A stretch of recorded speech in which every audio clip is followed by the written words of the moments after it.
Good evening. More than 48 hours after Morocco's devastating earthquake, rescue teams are continuing their search for survivors. Friday's 6.8 magnitude earthquake struck 70 kilometres southwest of Marrakesh in the remote High Atlas Mountains. Amzmiz is one of those many affected towns from where our chief international correspondent Ben Lewis joins us from tonight. Good evening, Ben. This, of course, is a crucial period for rescuers. What's the latest there? Absolutely, Janice. Good evening. The death toll now stands at 2,122, while at least 2,500 people have been injured, many of those seriously, and time is running out now to find survivors. Rescue crews and volunteers still hard at work searching through the rubble. The earthquake has wiped out entire villages, like that of Tefgat in the remote High Atlas mountain range.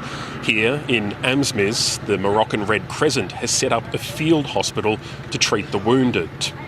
These are two villages that lie in Al Hous province, the epicentre, where authorities recorded at least 1,000 deaths.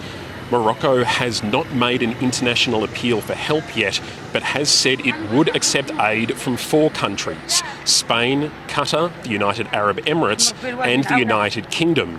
It's only these 4 countries because the Interior Ministry says a lack of coordination could be counterproductive. There have been offers of help from other countries as well, notably France and the United States, but they are still waiting to hear a formal request from the Moroccan government. Earlier, we went high up into the mountains to speak with survivors, and they say that much more aid is needed. The main roads into the Atlas Mountains have mostly been cleared, but there are still plenty of hazards. Boulders tumbling down the hillside after each aftershock. We reached the town of Moulay Brahim. For the first 24 hours or so after the quake, it was cut off. Residents had to rescue people with their bare hands. Yassine's home is on the brink of collapse. Shaking like 7 to 8 seconds. His father had built it. He had spent years renovating it. I'm working like 14 years. 14 years, it's a long time to do a small house. It's not something special. Yeah. But it's your home. And how do you feel when you see it now? Yeah, you feel everything is gone. Your life, it will be start zero. You start from zero now, yeah. But he feels fortunate. His family survived. The family next door did not. 5 people is dead. Yeah, there is 3 kids and 2 ladies.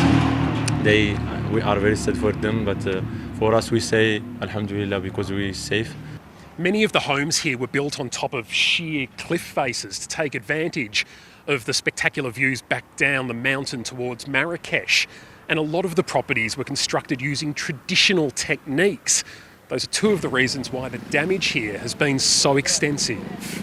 Aftershocks are threatening to bring down the structures still standing, meaning families are huddled beneath sheets and blankets, enduring scorching hot days and cold nights. في أقرب وقت بطبيعة الحال نتمنى في أقرب وقت الرجوع لأنه راه صعيب تجلس هنايا الشمس والبرد الوليدات الماكلة الماء الطواليط حاشاك صعيب غير حوايجنا لقينا مشكل كاين المشكل ديال الحشرات كاين المشكل ديال الكلاب تاع المشاش صعيب الحال صعيب. Further down the hillside, another body is buried. A 45-year-old woman who died alongside her 18-year-old son. The village briefly pauses, then gets on with what needs to be done. There have been miraculous stories of survival. This man told me he and his wife had been asleep in this room when the roof collapsed on top of them. They dug themselves out from the rubble. Some survivors are complaining of a lack of support from authorities. No.